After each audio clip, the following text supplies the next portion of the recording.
Божи благослов и умени, браќи и сестри. Денешната тема која што сакам да ја споделам со вас, темата или името на темата е љубов кон заблудените. Така решив да се вика, а е според една тема која што е обработена тука во оваа книга, во Светоштво за црквата, 5-тиото. И петата, да. Читајќи ја, пошто овој период ги проучувам седоштвата, и читајќи го сега овој период овие дена, пошто во четвртокот ми кажа дека ме потсетија дека по распоред имам тема, бидејќи јас него скоро заборавив на распоредот, и се мислев што е она што треба да се сподели и се молев секако на Бога. И мислам дека ова е едно од најважните работи, поготово овој период кога ги читав, секако, значи, љубовта Божја и што ни ја дава нас и која што ние постојано ја црпиме од Бога, која што треба да биде насочена кон луѓето околу нас, и тоа е опфатено во оваа тема и е многу важна. Но и нешто што сакав да прочитам од оваа книга. Сите овие совети кои што се дадени како една цела проповед, и слободно може да, и ќе тоа планирав и да го направам, да прочитам целата оваа тема за која што, бидејќи бев потикната од тоа дека дали не се сеќавам точно, дали во книгите на сестра Елена Вајт или кога нејзиниот родник нас зборуваше за неја и кога раскажуваше за тоа како го поминувала времето, што правела, како го собирала целото семејство, во попладневните часови често Елена Вајт списи кои што ги пишувала, зашто сакала да ги слушне. И ги немала можност да го слушне, да го прочита тоа што го пишува, туку само пишувала, и во попладневните часови често пати попладневниот дел од богослуженијата го поминувала во читање на сопствените списи. Гласно ги читала пред луѓето околу неа.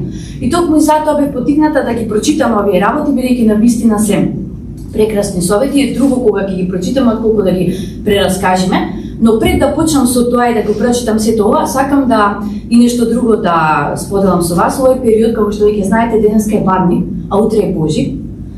Морам да го споменам, бидејќи живееме во земја во која што православието е навистина најголемата религија, и навистина целиот народ, да кажам 80% од народот, ги слави овие два празници, Барник и Божи.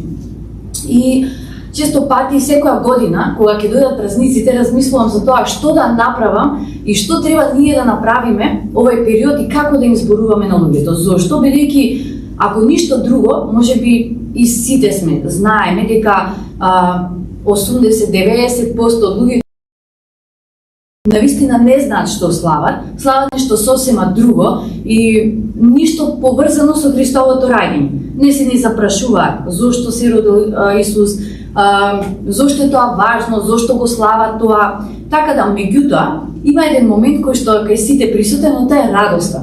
Многу се среќни, многу се радосни дека нешто празнуваат, дека нешто ќе се случува, дека ќе има некое заедништво, собирање на семејството и така натаму. И решив оваа година да бидам јас радосна со нив. Седнав, да, и навистина често пати ние знаеме доктринално, знаеме дека тоа што го прават не е во ред. Дури самите не знаат дека сите тие работи, дури свештениците им кажуваат дека се пагански, иако самите они учествуваат во самите обичаи, и зборувам за свештениците, иако им кажуваат дека се пагански, и тоа јасно им е, и го гледаат, и знаат. Меѓутоа, сепак не се замислуваат. Можеби нема да го направат, можеби ќе бидат формално таму, но пак нема да се запрашаат кој е Исус. И на семејната трпеза за Барник нема да стане збор нити за Исус, нити зошто дошол и така натаму. Меѓутоа, нивните срца сепак овој период се многу повеќе отворени за разлика од другите денови. Токму поради таа радост што и они не може да си објаснат, а ја чувствуваат. И при разговор, бидејќи нели тогаш и не се работи, сите се дома, кога разговаравме, јас им кажувам, нели зборувавме, ние сме многу среќни, радосни, имаме празници за многу години, јас викам супер, убаво да си помините, среќни да бидат празниците и радосни, бидејќи Исус се роди. И од тука почна еден друг разговор и мовет кој што оди во насока на споделување на Божјата љубов. Значи, наша задача како Божјиот народ или Божјиот статок е во овие моменти да не заборавиме дека да ја споделуваме Божјата љубов. Всушност и Христовото доаѓање и Христовото раѓање како резултат на Божјата огромна љубов спрема нас. затоа е да ги искористиме овие моменти и токму затоа, бидејќи го проучуваме овој период Исаија, всушност во неговите, особено во првите глави на Исаија, многу имаме моменти да се подсетиме на сето она може да го споделиме со нашите блиски, кои што се православни, кои што може да им помогнат да ја сватат таа Божја љубов. Еве, например, ќе споделам со вас неколку стихови кои што може да ги употребиме, можеме да ги искористиме прво за ние, да се подсетиме, да се зацврстиме како да зборуваме, нели, пред нив и како да им ги објасниме тоа што ние го знаеме. Еве, например, во 6-та глава, кога пророкот Исаија е повикан од Бога, нели, да го да работи на Божјото дело и кога он навистина се, како да кажам, се одзвива на тој повик, за да го пренесе на кој што треба да го пренесе како порака на Божиот народ. Интересно, сакам да ги прочитам овие стихови кои што ќе не потсетат колку сме ние важни во Божите очи, колку е Божјата љубов кон нас многу голема, за да можеме ние таа љубов да ја пренесеме на луѓето кои што живеат околу нас, кои што се заблудени, кои што навистина не знаат и се во незнање, но и да знаат, постапуваат според она што околината го прави, онака како што го разбира. Така да, кога Бог, нели, му се обраќа, но пред да му се обради, знаеме дека со жарот кој што ангелот, нели, го зема од светилиштето, се допира до неговите усни и кажува дека е веќе чист и може да ја прими пораката Божја. И самиот Исаија кажува, значи тука од 8 стих читам, 6-та глава од пророк Исаија: тогаш го чув Господовиот глас, кого да испратам и кој ќе ја однесе нашата порака. Јас реков: еве ме, испрати ме мене. Ова е многу важна порака и за нас. Ние сме тие кои што треба да ја прифатиме ова порака и да бидеме испратени меѓу луѓето. Продолжувам понатаму. Тој одговори: отиди и речи му на тој народ: со уши ќе слушате, но нема да разбирате, и со очите ќе гледате, но нема да видите. Закорави му го срцето на овој народ, заглуши му ги ушите, заслепи му ги очите да не гледа со очите, да не слуша со ушите и да не разбира со срцето, и да не се обрати и да не се излекува. Јас реков: до кога, о Господи? Тој ми одговори: додека не запустат градовите и не останат без жители, додека куќите не бидат без никој жив, и додека земјата не стане пустина, додека Господ не ги протера луѓето далеку, тешко истребување ќе ја погоди земјата. И ако остане во неа уште една десетина, и таа ќе биде сотрена како да, кога ќе го пресечат до пенушката. Но слушайте го последниот стих: нивната пенушка ќе биде свето семе.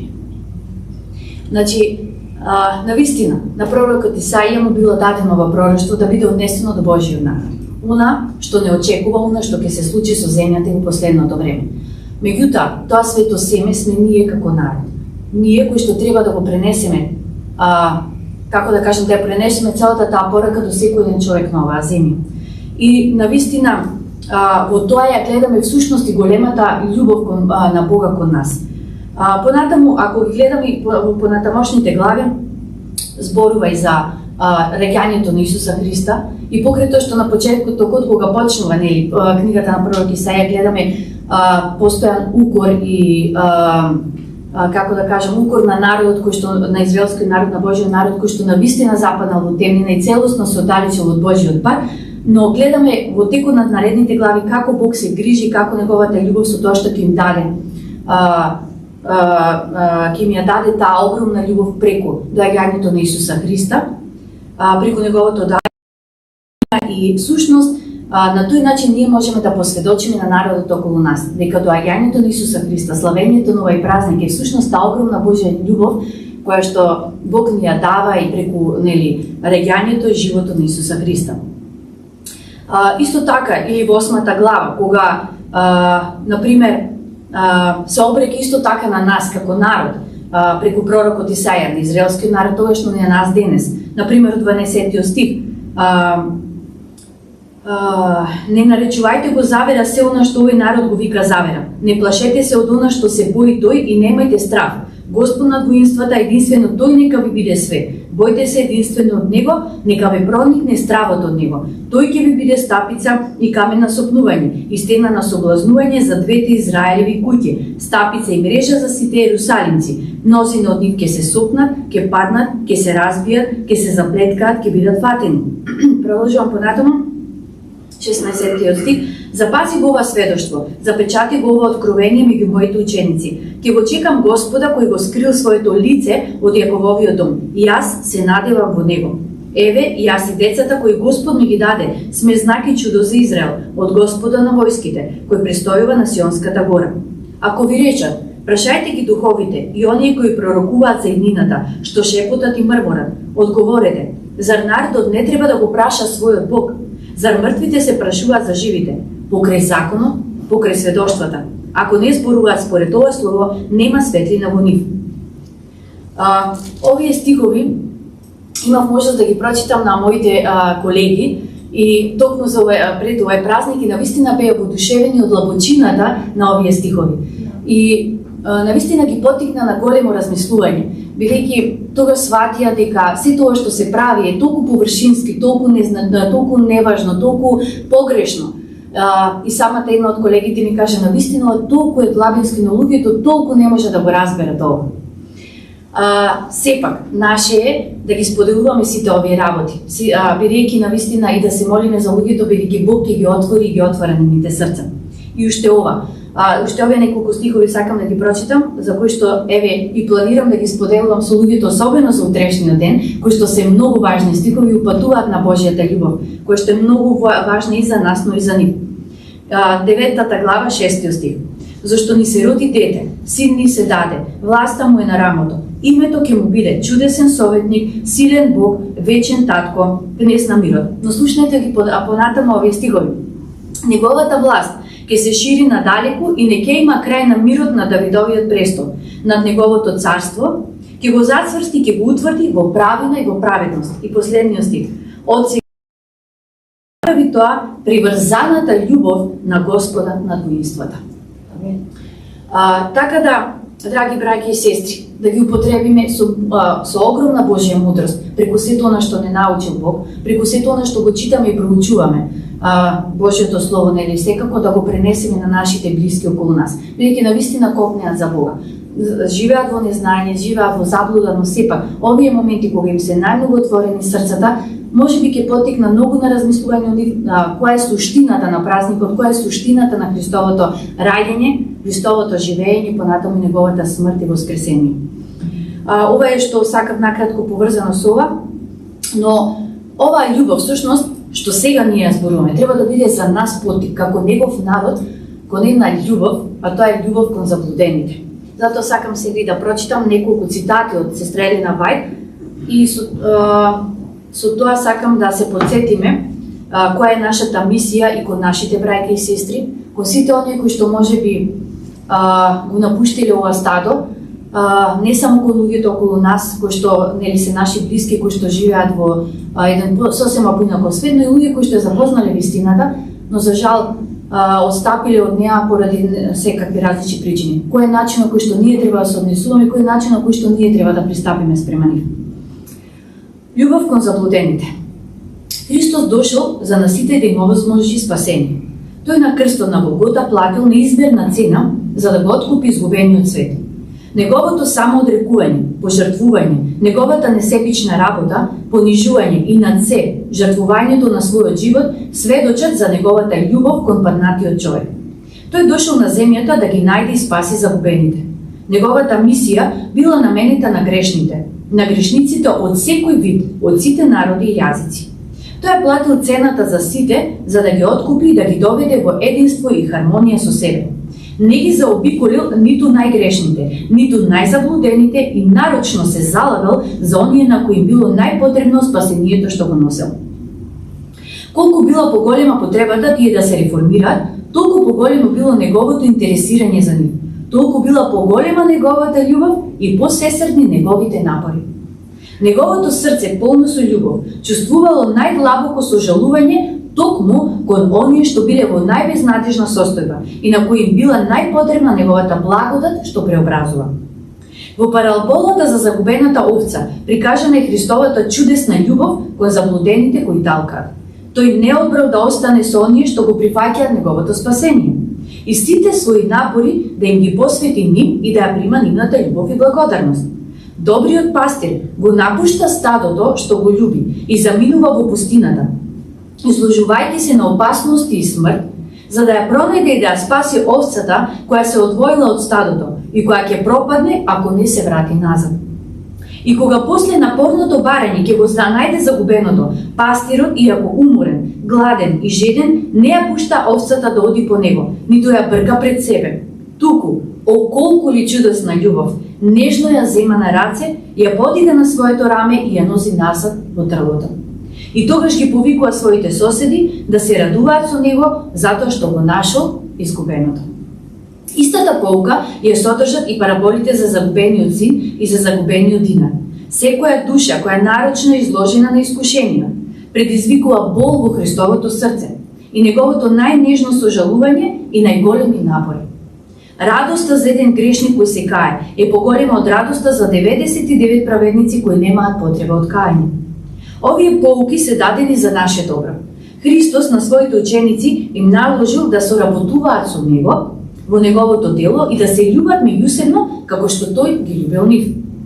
Маките што ги претрпел на крстот сведочат колку тој го ја ценел човечката душа. Сите што ќе го прифатат ова големо спасение, со тоа се обврзуваат да бидат негови соработници. Никој не треба себе да се смета за миленик на небото и сето внимание и љубов да ги намени за себе.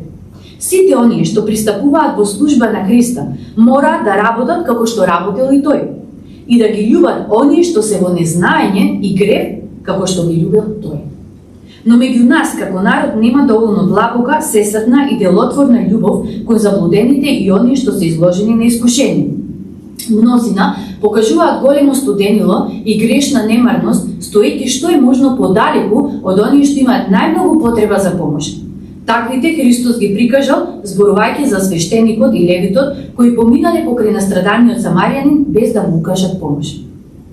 Новообратената душа честопат има големи внатрешни борби со вкоренетите навики или со некој нарочен облик на искушување.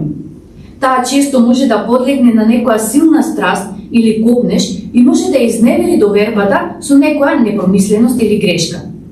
Од браќата се бара во таков случај да бидат енергични, но и тактични и мудри, за да го повратат загубеното духовно здравје. Во тие случаи треба да се примени советот на Божјата реч. Браќа, и да падне човек во некаков грев, вие духовните поправајте го таквиот со духот на кротоста, пазејќи се и вие да не бидете искушани. Ние силните должни сме да ги поднесуваме слабостите на немокните и да не си угодуваме на себе си. Галатјаните 6:1 и Римјаните 15:1. Но колку малку Христова сомилост и сочувство покажуваат оние што тврдат дека се негови следбеници. Ако некој погреши, другите често се чувствуваат премногу слободни, случајот да го прикажат што е можно полош.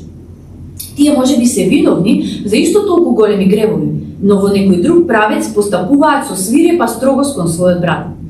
Грешките направени заради незнаење, непромисленост или слабост се преувеличуваат и се прикажуваат како намерни и ужасни гревови.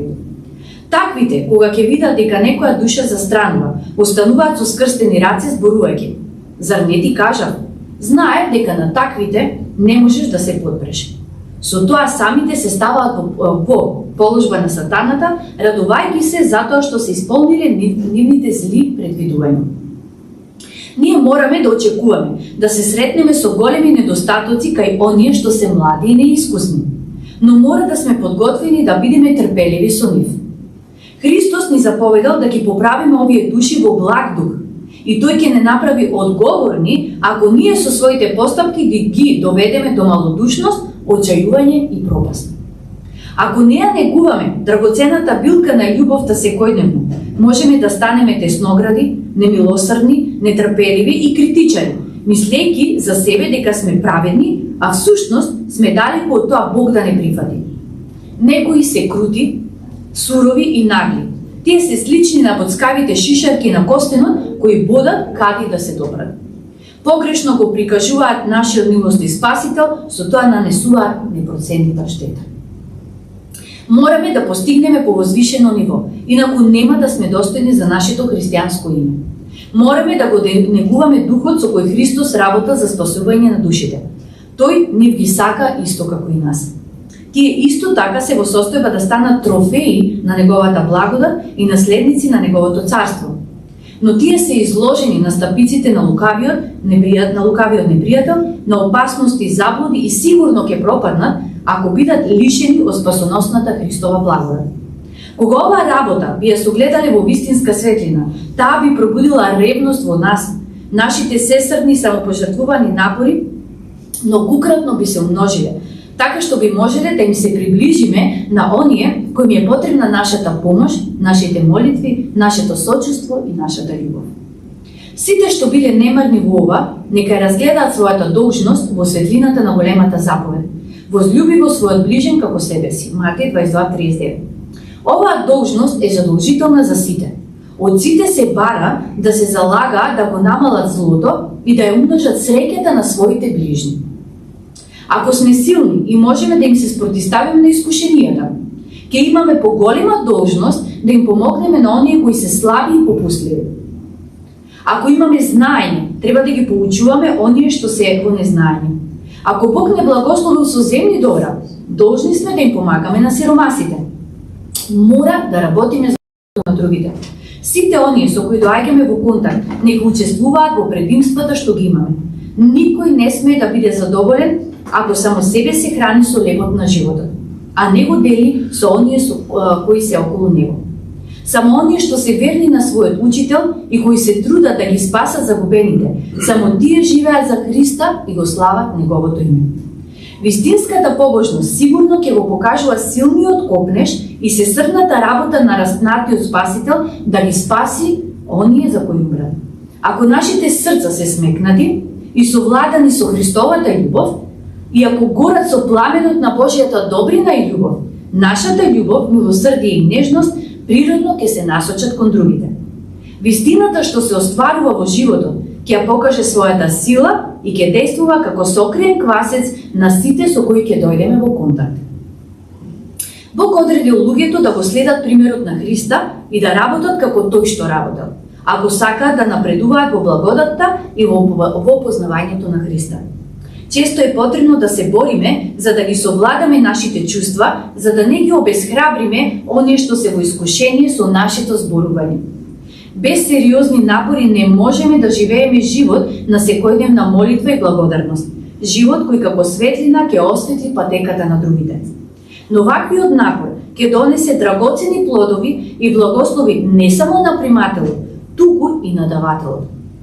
Духот на несебична работа за другите дава цврстина, постојаност, христијанска благост на карактерот и донесува мир и среќа на оне што го има. Копнежите стануваат возвишени. Оние што ги вежбаат христијанските доблести ќе напредуваат. Ќе имаат силни духовни мускули и ќе бидат силни во работата за Бога. Ќе имаат јасно духовно распознавање, цврста растечка вера и нивните молитви ќе имаат ненадминлива сила. Оние што бдеат над душите, кои потполно се посветили на спасување на заблудените, со тоа најдобро работат и за своето собствено спасение. Навистина, целата тема има многу за читање. Немаме многу време. Ова е 400, сега точно ќе ви кажам, 417. 417. Сите теми понатаму и оваа тема и понатаму сите што се обработени се навистина прекрасни. Село на кој што се среди на Вајд, Бог навистина и ги дал сите овие работи и ги открил. Навистина се за наше растење и нека ни помогнат навистина да размислуваме за сите овие работи. Особено во ова последно време. Сето ова што го прочитав и сето оно кое што е до крајот на оваа тема и сите овие теми кои што се обработени, навистина се прекрасни сведоштвата и навистина се прекрасни цитатите кои што ги има во овие за мене книги кои што имаат најголемо богатство во однос на нашето духовно растење, во однос на нашето духовно напредување. Нека Бог ни помогне на вистина со отворени срца да ги читаме сите овие цитати, сите овие работи, бидејќи ќе ни помогнат како практично да го живееме сето она што го знаеме, како практично да одговориме на сето она што Бог ни го дава и секојдневно да го живееме, секојдневно да го исполнуваме во нашите животи, за да бидеме вистински сол и светлина меѓу луѓето околу нас. Нека Бог исто така и ни помогне таа љубов која што ја добиваме секојдневно од Бога, да ја шириме меѓу нас како браќа и сестри, меѓу сите оние кои што во моментов можеби заради различни причини како што прочитавме и тука не се меѓу нас. Меѓутоа копнеа за нашата љубов, копнеа за Божјата љубов, која што ние треба да ја покажеме, која што ние треба да донесеме во нивните животи.